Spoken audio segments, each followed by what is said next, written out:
La pâtisserie que j'ai voulu dans cette maison, je la voulais généreuse et volumineuse, parce que je trouve qu'on parle souvent de gourmandise dans la pâtisserie, et je pense que la gourmandise, elle passe aussi par les volumes qu'on peut retrouver dans un gâteau, dans son assiette. En même temps, je la voulais généreuse et volumineuse, mais je la voulais légère. Il y a 3 axes quand on fait un gâteau. Le visuel, ça doit vous donner envie de le choisir. Il doit y avoir une appellation qui soit vraiment en rapport avec le produit qu'on annonce, pour qu'il n'y ait pas de mauvaise surprise. Pour terminer, soit en premier, soit en dernier, comme on veut, le gustatif doit être irréprochable.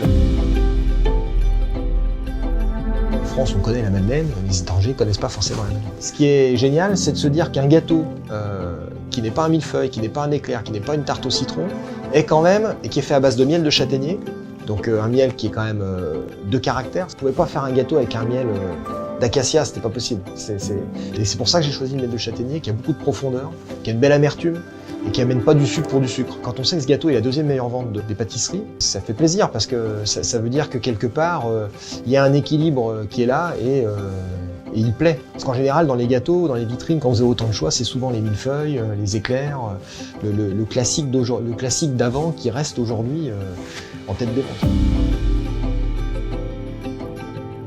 La tarte aux fraises, elle est partie vraiment de ce souvenir de fraises au sucre, donc qui est tout simplement des fraises avec du sucre, avec un peu de crème fouettée. Ça, c'est un péché mignon tout ça. Et donc je me suis dit pourquoi ne pas en faire une tarte. On nappe nos fraises avec un jus de fraise, donc on fait un concentré de fraises, on fait un nappage de fraises à base de pectine. On fait les petites queues de fraises, donc on fait sécher du basilic pour la rajouter dans la pâte sucrée pour vraiment ne pas avoir de colorant. Et surtout, après, il y a cette crème gastronomique de Bresse qu'on vient fouetter très légèrement et qu'on vient mettre dessus comme si on l'avait posé à la cuillère à la maison. Et ce qui est intéressant, c'est que le serveur propose au client, lorsqu'il sert la tarte, de rajouter justement le sucre qu'on prend soin de tamiser auparavant pour avoir que les gros grains, de manière à ce qu'on ait vraiment ce petit craquant du grain de sucre qu'on a sur les fraises qu'on fait à la maison.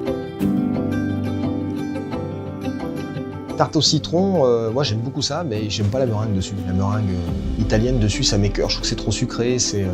Pour moi, il faut pas qu'il prenne le dessus, il faut pas qu'il prenne le pas sur ce qu'on veut mettre en avant. Donc il doit pas prendre le pas sur du citron, il doit pas prendre le pas sur une fraise, il doit être là, mais en même temps, il doit être là en soutien. Il doit presque se faire le plus discret possible, quoi.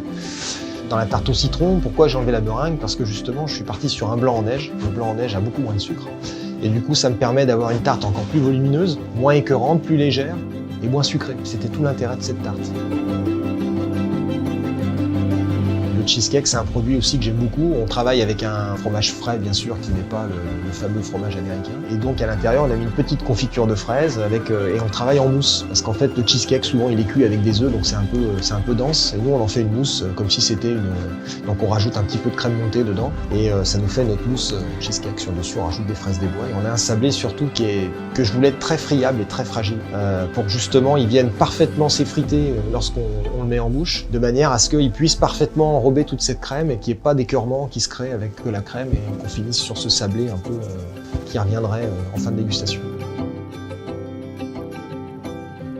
Donc la barquette, je trouvais intéressant d'avoir ce caramel un petit peu souple sur le dessus et surtout de travailler un caramel dans un gâteau qui est plus un caramel qu'on a l'habitude de voir sur une île flottante. C'est un caramel qui est juste décuit à l'eau, c'est pas un caramel dans lequel on a ajouté du beurre et de la crème, il y en a à l'intérieur, quand même, c'est important.